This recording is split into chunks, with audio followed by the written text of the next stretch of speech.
The sun filtered through the trees of a quiet suburban neighborhood. Laughter echoed faintly from across the street. Bicycles rolled lazily over pavement, and sprinklers ticked in sync with the rhythm of a lazy afternoon. It was a day like any other, the kind we rarely remember. But for one family, this would become the only day they'd never forget. At precisely 3:12 p.m., a young child was seen walking down the same sidewalk they used every afternoon. Familiar route, familiar faces. Just minutes later, gone. No sound, no struggle, no sign of distress. By 3:17, the child had vanished, and no one saw a thing. How does someone disappear in broad daylight, with people all around?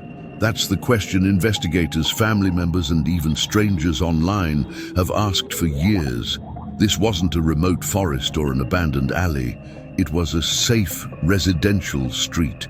And yet, in that tiny window of time, something unexplainable happened.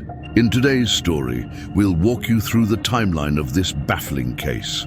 A case where silence speaks louder than evidence, and where the absence of clues becomes its own kind of message. If you're drawn to real mysteries and stories that demand answers, don't forget to like this video and subscribe.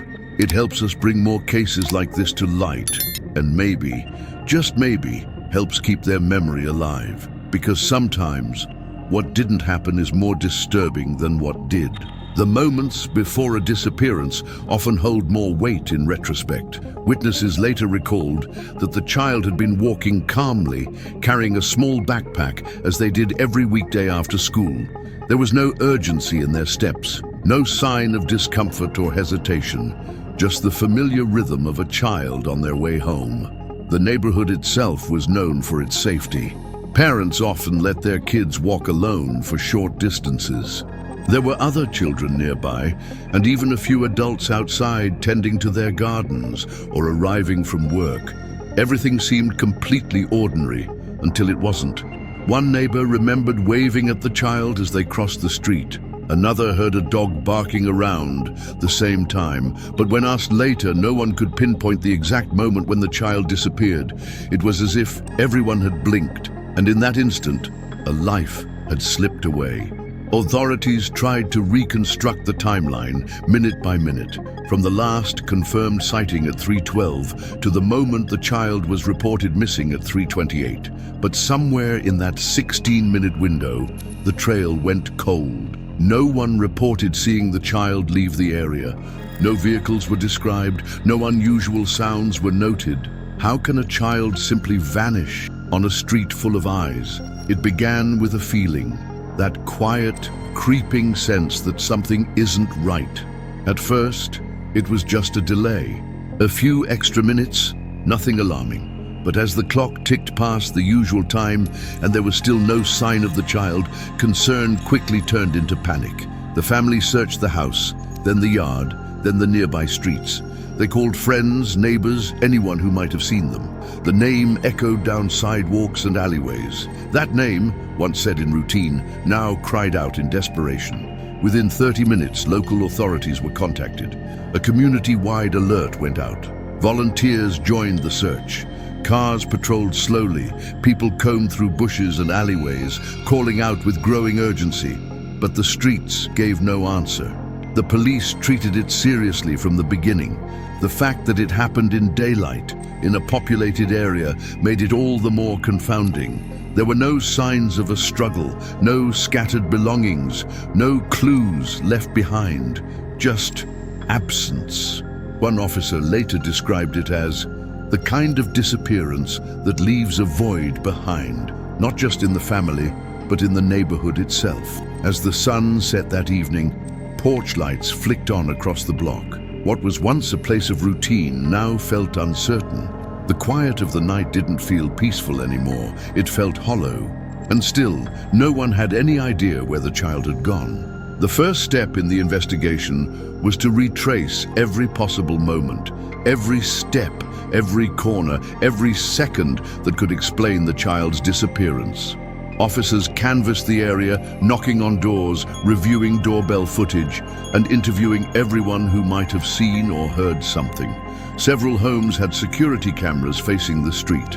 Investigators hoped these would provide the breakthrough they needed, but when the footage was reviewed, the results were unsettling. The child was seen approaching a corner, and then nothing. One camera caught them walking out of frame, but the next one down the street showed no one. Between one camera's final image and the next's blank feed, there was a distance of only 30 meters. A spot so small it could be crossed in less than 10 seconds. And yet, in that short stretch of sidewalk, the child had vanished. There were no shadows trailing them, no sudden figures appearing, no passing vehicles behaving suspiciously. Could they have turned down an alley, entered someone's yard? Every possibility was checked, but again, nothing. Not a single clue. No footprints, no dropped items, no signs of where they had gone next. It was as if reality had a missing frame, a moment where the world looked away and something unexplainable slipped through. And from that day on, that short stretch of sidewalk would no longer feel safe. It would become a line between before and after. News travels fast in quiet neighborhoods, and this one was no exception. By the next morning, the entire community knew what had happened, or rather, what hadn't. Flyers appeared on telephone poles, taped to shop windows, placed carefully on every door. A child was missing. No one had seen it happen, and suddenly nothing else mattered. Neighbors who had once waved in passing now huddled together in hushed conversations. The parks emptied. Parents walked their children to school with tighter grips and worried eyes. There was a silence in the streets, not from absence of sound, but from the weight of uncertainty. Local volunteers organized search efforts. Dozens combed through backyards, wooded areas, and drainage ditches. Search dogs were brought in. Drones scanned the surrounding terrain. But every effort ended the same way, without a trace. The media caught wind of the story, but even with wider attention, the facts remained chillingly simple. A child had vanished in a safe place, in broad daylight, and no one had answers. Some neighbors blamed themselves for not noticing more. Others grew suspicious of each other, and quietly fear began to take root. The kind of fear that doesn't come from what is seen, but from what isn't. How could such a small window of time hide something so significant? And more hauntingly, what if it could happen again? While the neighborhood carried on under a shadow of uncertainty, inside the child's home, time had all but stopped. The backpack still hung by the door. Shoes remained neatly by the mat. A favorite toy sat untouched on the living room floor.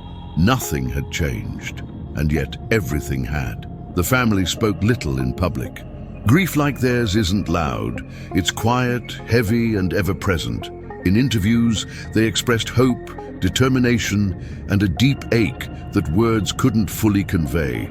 They clung to memories, routines, and the belief that someone, somewhere, knew something. Birthdays passed without candles, holidays without laughter.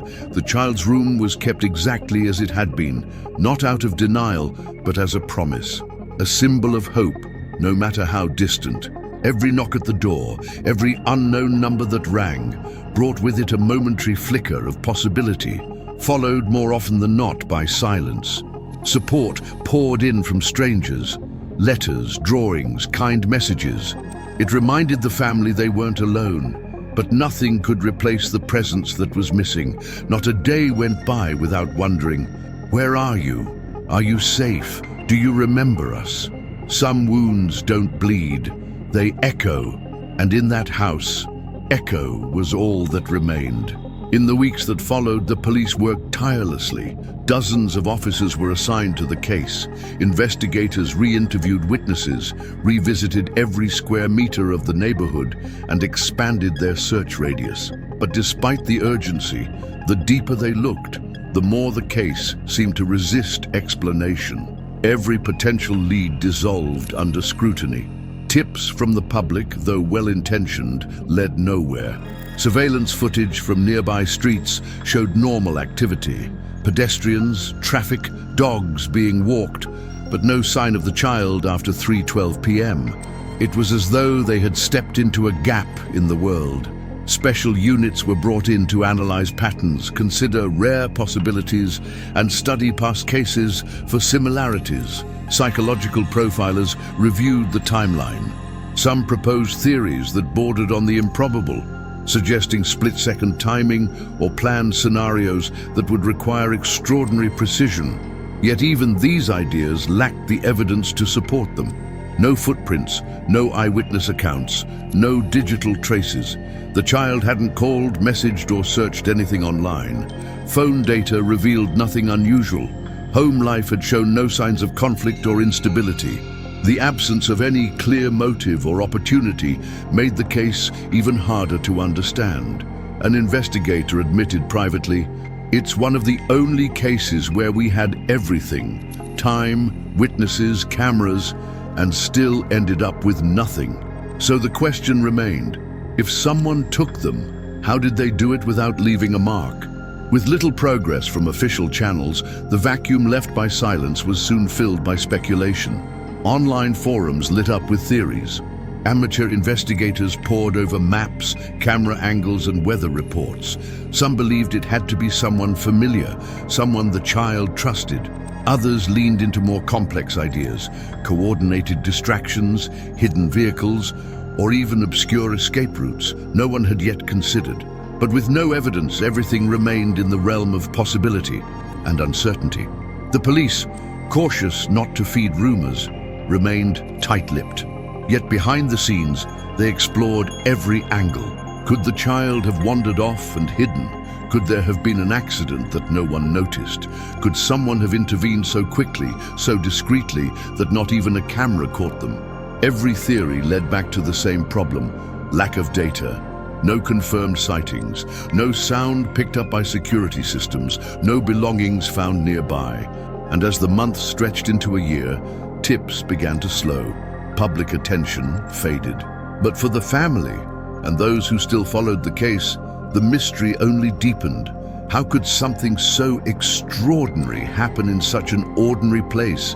And if the answer was still out there, why hadn't it come to light? Don't forget, if you're still with us, consider liking this video and subscribing to the channel. It helps us continue telling stories that matter. As seasons changed and years quietly passed, the sharp edges of panic dulled into a constant ache. The posters faded. The search parties disbanded. But for the family, the passing of time didn't mean healing. It meant distance. Distance from the last memory, from the sound of a voice, from the ordinary moments that used to define their days. Anniversaries came and went, marked not by celebration, but by unanswered questions. Some traditions remained, like lighting a candle or keeping a porch light on every night. Little rituals to keep the memory alive, not for closure, but for connection. The family refused to give up. They worked with advocates, spoke to the media when opportunities arose, and maintained a steady presence online. Their message was always the same: we are still here, we are still waiting. And the community, while quieter now, hadn't forgotten. Those who were there that day still remembered the eerie silence, the way the air seemed to change. Some say they still walk past that stretch of sidewalk and feel something. A pause, a wait, a whisper of what was lost. Because when someone vanishes without a trace, they don't just leave a void in space. They leave a void in time. And time, no matter how much of it passes, hasn't been able to explain what happened in those missing 5 minutes. Years later, the case remains open, suspended in that unresolved space between hope and silence. No new leads, no confirmed sightings, no evidence to close the file. Just a lingering question that refuses to fade. How does someone vanish in broad daylight and no one sees a thing? It's a question that still haunts the family, investigators, and a community that once believed something like this couldn't happen there. And maybe that's what makes this story so unsettling. It didn't happen in the shadows. It didn't happen in isolation. It happened here, with people around, in plain view. Some mysteries are solved with time, with patience, with persistence. Others, it seems, exist to remind us that even in the age of surveillance, data, and constant connection, some truths can still slip through our fingers. But we tell these stories not just to seek answers. We tell them to remember, to keep the light on, to refuse silence. Because behind every unsolved case is a name, a face, a life that deserves more than a vanishing point on a timeline. So if this story moved you, please consider subscribing and exploring the other cases we cover on this channel. Your voice helps keep these stories alive. And tell us in the comments, what do you think happened that day? Could someone really disappear without leaving a single trace?